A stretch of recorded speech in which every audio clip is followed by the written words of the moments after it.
up, everybody? Welcome to Real Talk with Chris and Travis. I'm Travis. And I'm Chris. Don't forget to like, comment, subscribe, and share this video. And don't forget to catch us on Instagram at Real Talk with Chris and Travis. So today, we just want to kind of throw something out there. Are our disabilities permanent? And we talking about me and Travis. Or, and also, how do we feel about that? right. Because, you could feel some type of way about all kinds of things. Right. I don't know, man. I never really thought about, is my disability permanent? I mean, I kind of thought about it, growing up. Like, is this permanent or is this like something that's like short term? Okay. That's a good thing to say. Let me say it another way. The way I was raised, I was raised in church, and I was always taught that you got to have faith. And they say that, Jesus, by the stripes on Jesus' back, we're healed, right? Mm-hmm. So because the Bible says that, I was taught to believe that God has already healed me. I'm just waiting on the manifestation. Okay. I'm waiting on it to show up in real life. Okay. So as a kid, I always believed that I'm not gonna be like this forever. I'm not even gonna be like this a long time. Matter of fact, I had planned things out to a point where it's like, yeah, as soon as God healed me, I'm gonna give myself 2 years to hit the weights, get in shape, and I'm going as a walk-on in the NBA. Like, it was all planned out in my head, right? I did not expect to be like almost 38 years old, still disabled. Yeah. Which, it hasn't really affected my mental. I'm still very strong mentally. I don't, let it shake me. But then it's like, I'm just like, hey, God, the manifestation, I'm getting a little old for the NBA now, you know what I'm saying? But I still believe that it could happen any day for either one of us. So my answer to that question, is my disability permanent? I'll say no, because permanent means forever. And I feel like I ain't going to be like this forever. Okay. I mean, growing up, I used to pray to God and ask Him to heal me, to be able to walk or whatever. And as I got older, I started thinking like, man, like, what if my disability is my blessing? Okay. So I stopped. I'm like, okay, I mean, it is what it is. As long as I'm still able to fully function and live on my own and do everything everybody else does. Right. I mean, I'm cool. I mean, if I don't walk in this life, right, I'm cool with that. But right. I know my spirit is whole. So, I mean, come on. When I die, I will be walking. Right. Right. But how do I feel about if I don't ever walk in this life? I'm comfortable in my own skin, so I'm good with that. Right. Now, see, like me, I am very comfortable in my own skin. Yeah. But there are things I'd like to do at different levels. You know what I'm saying? It is just like, I mean, you got to find ways to work around it and do it at a modified way. I guess I got some research to do then. Yeah, I don't really look at things like, oh, I can't do this, I can't do that. I'm like, okay, I'm going to figure out a way how to do it differently. And that kind of make life fun. You think so? Yeah. Just like we was talking last week, the episode last week talking about cooking and stuff. Right. I had to find a way for me to cook because standing up and dealing with a hot stove, you know what I'm saying? I could slip and fall on the oven door. Like, literally, I almost did. Yeah. There's been plenty of times I have burnt myself like with the skillet or a pot, trying to move it. Yeah. Because of my balance. So, me using devices like a slow cooker, a griddle, a rice cooker, a conventional oven, a deep fryer, all of that stuff made it easier and safer for me to cook. That's just a modified way of doing things, huh? Right. So, and there are plenty of sports teams. If you're a person that's into sports, there's sports teams for people that's disabled. Right. Now I haven't seen any professional basketball leagues, but they do have. I actually used to play wheelchair basketball and tennis. Okay. They are sure. You actually can go pro with tennis. Oh, see, I didn't know that. Yeah, and of course, I'm not a big fan of tennis, but that's good to know though. And they get paid really well. You ever thought about trying to go pro with that? I did. I think about it now because I used to play in different tournaments. That was back when I was in school. Mm-hmm. So, I mean, I didn't really have time to really go after it. But, I mean, I feel like I could have, though. That's some good information to know. So, with some sports, there are professional leagues for people that are disabled. I see. And I learn something new every day. Like the you can go to the Olympics and everything. Like if you good, Nah, I've heard of that. Yeah, they get paid. My thing, I know when I was like a kid, I did track and field, and I competed in what they call the gumbo games. It was, and I got a funny story about that too. I started doing the gumbo games. I was in elementary school, Sharon Hills. Okay. The Coach Campbell, Miss Campbell, she the one that put me on that. Okay. And because she always heard, like, people around the school was always telling her, like, man, you got to tell Chris stop running so much, because I would be running, I'd fall, I'd get up and keep running. And she, the school thought that she could talk some sense into me. Yeah. And she was like, you must really love to run, because they say you run a lot. Okay. And I'm like, I do love to run. And she told me, look, I'm going to bring you some paperwork, why don't you bring it to your parents? And they read over it. And she, they called her and she talked to them. And they was like, what do we have to do to sign them up for, like, the little special league track thing that you sent the paperwork for? Yeah. And the first, like, when she signed me up, like, whenever she would meet with me at the school, we would just, like, I remember going out, like, on the field, but it was after recess or whatever, because, she always kind of separated us from the kids. And we just kind of, like, she let me run just in a straight line, like, from this point and come back to her.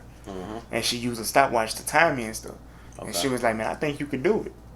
And I was like, what? And she was telling me, like, your first track meet is going to be in a couple months in New Orleans. And I remember, like, me and my parents went and we did the first run and saw how everything was, and I actually won. And then we started, like a couple months, every couple of months we would have a meeting where we had to go to New Orleans and actually run against other people. Okay. And then I did that, I want to say elementary and middle school, because my last race I was in like 6th grade. After 6th grade, they said I was too old to compete with that group, but they didn't have any groups that were like, there weren't any groups in my age range that I could compete with. Yeah. And it was a good experience, because I remember they made me run in different heats, and the different heats is just different groups of people that you run against. I thought I was gonna be running against people on crutches. I ran against people that like some of them were blind, and they had guides where, like, the guide is a person who can see, and the blind person, they link arms with them and they run together. Okay. I didn't have a guide, I just ran against them. Yeah. I ran against people that, like, they had a kind of mental defect, but they could run by themselves. I ran against that group. I ran against groups that did have crutches like me. It was different, but it was fun though. Okay. It was a lot of fun, and they fed us good too, because a lot of the fast food places were sponsoring the races. Yeah. And so it was always called the gumbo games. It was games uniting mind and body. Okay. And I had like 3 golds and a silver medal, and I had like 3 or 4 first place blue ribbons, but I wound up losing all of that 2016 in the flood. Okay. All my stuff got damaged. Yeah. So, but yeah, I do remember that. And I didn't know that you could go pro in like disabled track running. I didn't know that. Yeah. Me and my wife actually Googled that a couple years ago when I was telling her about how I used to run. And my parents had some videotapes of me actually doing it. So when we watched the tapes, she was looking up, like, could I have went pro with that? Turns out I could have if I'd have stuck with it. But I didn't know. That's how I feel about tennis, man. I wish I would have stuck with it, because I played in a few tournaments. I just needed maybe just a little bit more practice. I was there. Man. And also that tennis chair. Hope I had one of those. Wait, said it? A tennis chair? Yeah, a tennis chair. That sounds nice. Some chairs that with the wheels like kind of poke out wide. Yeah. Dang. See, I ain't know about none of that. Yeah, you can go. You could have got to like meet Venus and Serena. Yeah, man, I probably would have been on the island somewhere chilling right now. For real, man. It's nice to think about. Yeah. You know what I'm saying? Because I still love to run, but I can't run like the way I used to. Yeah. But I still like to run. But man, I remember like you said when you were little, you know what I'm saying, wondering, is this gonna be, forever? I never thought about it as though I'd be disabled forever. I just remember thinking like all the things I would do once the disability was gone, Yeah. And I just remember like thinking about like, man, I'm gonna get in shape and stuff like that. That was the main reason why my parents bought me my first workout machine, that home like the home gym weight machines. Mm-hmm. That was the reason why they bought it, because I was outside shooting ball every day and I was doing push-ups at night before I go to bed. Yeah. And because I was believing like, man, I'm gonna wake up in the morning and my legs gonna be normal, I'm gonna be ready. And I would do push-ups every night. I'd work on hit the weight machine every day. You know what I'm saying? My dad went and got me a basketball goal and put in the yard for me to hoop on. Like it was real. Man, I remember having dreams about me being able to walk. Mm-hmm. It was crazy. It just felt real, Then you'll wake up and you're like, ah. Yeah, I had them dreams too. I had them dreams too, man. I remember one of them. It was like you remember Pizza Hut, right? Yeah. Okay. It was like in my dream, Pizza Hut did this challenge where if you could hit so many shots or something like that, you won money. Mm-hmm. But then they had scouts out there too, like looking at people playing ball. So in the dream, I'm thinking that you were just shooting around when you actually was playing on teams. And they had like professional NBA scouts out there, and I was one of the people that they picked. Okay. And then I woke up and realized, yeah, it wasn't true. But like Biggie, it was all a dream. Yeah, exactly like that. But like you say, even if we gotta find modified ways to do things, it don't stop you from living. Oh no. That's the biggest thing. Is don't let it stop you from living. Oh no. You have traveled all over a lot of places. I was finna say all over the world. It will be the world. Right. You know what I'm saying? And you have flown on planes, you know what I'm saying? Like, you've been a lot of places. So, I mean, and being disabled ain't stop you at all. You know what I'm saying? I think it's a mindset, man. Right. You can have a disability and be like, oh, I can't do this and do that. Or you can be like, I'm going to make the best out of it. Right. I'm gonna live my life. I'm gonna find creative ways to do things. Right. And just keep going. It is what it is. Right. Everything starts in your mind, and then like I always say, I thank God for the technology, because technology makes a lot of stuff possible that wouldn't have been possible without it. You know what I'm saying? Like how we have this podcast right now. Yeah. We ain't had to spend a ton of money on stuff. We just set up some basic equipment and went to it. Yeah. You know what I'm saying? And there's plenty of YouTubers who making big money out there, able-bodied and disabled. So, I mean, we could be the next. Yeah. You see what I'm saying? Sometimes we gotta think about, like, if I could walk or if we didn't have these disabilities, What would we be doing right now? what would we be doing? And would we still be the same? Would I still be the same person I am now?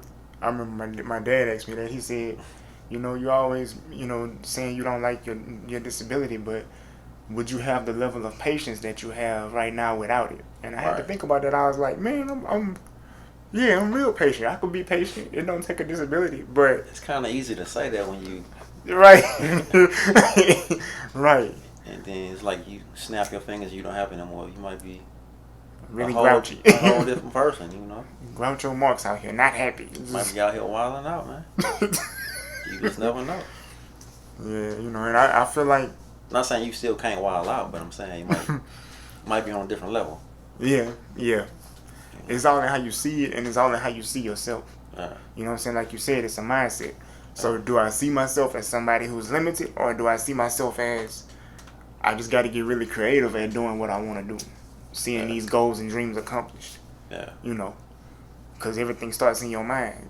You can wake up depressed every day, or you could encourage yourself and get out that depression. Right. So it's all in how you look at it. True. I mean, I'd rather wake up and be like, hey, I'm going to get out here and get it. Right. Look at it like I love a challenge. Right. So I'm going to seize the day. You know what I'm saying? As long as God keep putting breath in my body and I wake up, that's how I see it. My goal is to learn something new every day. Yeah. Whether I learn something new about myself, learn something new about this disability, learn something new about God, you know what I'm saying? Learn something new about whatever it is I'm interested in. Yeah. But that's my first goal every day, is learn something new. Right. Second goal of the day, what can I do to make this day better than yesterday? Even if it's just changing my mindset or the way I handle certain situations. See what I'm saying? All of that. Just give yourself small goals every day. Right. And you look at each goal as a challenge. That's how I get through every day. Oh. Not every day is gonna be good. Not every day gonna be perfect. But the way I feel about that day is up to me. Don't let your day dictate your happiness. Oh. Because if you do that, I don't know, man. It's I mean, don't let anything determine your happiness. right. Your day, a disability, Right. a person, whatever. Right. Anything. You gotta determine that. Right. You know, happiness is not gonna be given to you. I think you gotta chase it. But that's part of life. Right. That's what make life worth living. You know, I heard somebody say one time, "What do you get up for every day?" I'm like, "What you mean?" God allowed me to live, so I got up. You know what I'm saying? Yeah. And he was like, "No, I mean, you know, this back when I was working." He was like, "Nah, you get up to come to this job and make your money, right?" I said, "Yeah." He said, "Well, what if you ain't had this job?" But at the time, it was only my second year working, so I couldn't see not having this job. You know what I'm saying? Mm-hmm. I couldn't see past that, so I'm like, "What you mean?" He was like, "Seriously, if you didn't have this job, what would you get up for?" I'm like, "Man, I don't know. I get up to go to work. If I ain't had this job, I'll find something else. Like, I get up to make money." You know what I'm saying? And he was like, "Nah, don't live for your money. Get up for you. You get up because you want to get up." I'm like, but that's, I mean, that makes sense. I gotta get up. Ain't nothing gonna happen if I don't get out the bed. So he was like, "Well, most people don't look at it like that. That's a good way to look at it too." Yeah. You know, I'm all for believing in God, but sometimes stepping out on faith means you gotta make something happen. You gotta make it shake. You know what I'm saying? So Yeah. I mean, you pray to God, but you gotta put some muscle behind it. I like that. That's some very useful information. I like that. Right. I mean, you can pray as much as you want, but if you ain't putting no muscle behind it, Yep. you just a dreaming. That's all you are. Yep. My grandfather used to say, "Don't nothing come to a sleeper but a dream." Right. You know, but Gotta apply pressure every day. yep, you got to. I think everybody in life should have some type of goal or dream. Mm-hmm. It don't matter if you're poor, rich, disabled, not disabled. You know what I'm saying? Mm-hmm. Regardless of who you are and what your situation is, you should have some kind of goal or dream every day. You know. And so as far as a disability, I mean, there's some things about it I don't like. You know what I'm saying? Just to be real with everybody who sees this video. Yeah, it's some things, if I could change it, I would. You know, but currently, presently, life is good. You know what I'm saying? I got challenges to work through, which makes life good. You know what I'm saying? And then I got goals I gotta hit. I got daily goals, weekly goals, monthly goals, yearly goals. I got it all. Yeah. You gotta hit your goals. That's life. I feel like the goal is to be able to wake up and go to sleep whenever I want to. That's the goal. Yep. Financial freedom. Right. Yep. Time freedom. I told my wife, you know, my goal for the next 5 years is to set up passive and residual incomes so I can get off of disability and then retire her so she ain't gotta work no more. Okay. So I was like, every day, that's the goal. And I'm always reading something every day. Just trying to find different ways to learn more about the things I want to do and then apply what I learn. Yeah. Because the goals don't change until I see them happen. Once I see them happen, then I can change to another goal. But until the goal I set happens, it ain't no changing. Yep. You know. So yeah, as far as how I feel about this disability, some things about it I don't like it, but I don't hate it. Yeah. I mean, how I feel about mine, I mean, like I said, I'm comfortable in my own skin. I mean, if I could snap my fingers and walk, I definitely would. But as of right now, I'm good. I mean, I'm still living life, enjoying life, and doing what I want. Most definitely. So, I mean, I'm good. Right. You know, everything starts in your mind. And that's the thing, that's one of the things I learned the most, I'll say, between last year and this year, is the fact that you could choose to be happy or you could choose to be depressed. Right. You know what I'm saying? You could choose to be mad, you could choose to be sad, all of that. Right. You know, now I used to say you could choose to be broke or you could choose to be rich. But I realized by saying that sometimes stuff take time. You know what I'm saying? Yeah. It take time, but you don't never stop grinding. Yeah. You know, that's the difference between somebody who's rich and somebody who broke. You just don't never give up. You know, don't never stop grinding. I think broke is a mindset. I think it is too, but I think bad habits can really make that broke mindset be a reality. Yeah. Bad habits, you know what I'm saying? But that's that person's fault though. Yeah, yeah. Because I read a lot of posts on Instagram, and I follow a lot of Instagram pages that talk about business and finance and stuff like that. Because you're supposed to learn something new every day. Mm-hmm. And one thing that I did notice with a lot of the posts, they were saying that the different income levels, they see different patterns. They say lower income people tend to spend all their money. They don't put nothing up. Middle class make their money and they put a lot of it up. That's why they middle class. Mm-hmm. Then they say rich people Invest. put money up, but they invest. Exactly. Invest in real estate. They invest in farmland. They invest in businesses, stock market. You know what I'm saying? And I'm like, okay. Oh yeah. So I got to change my mindset about my money too.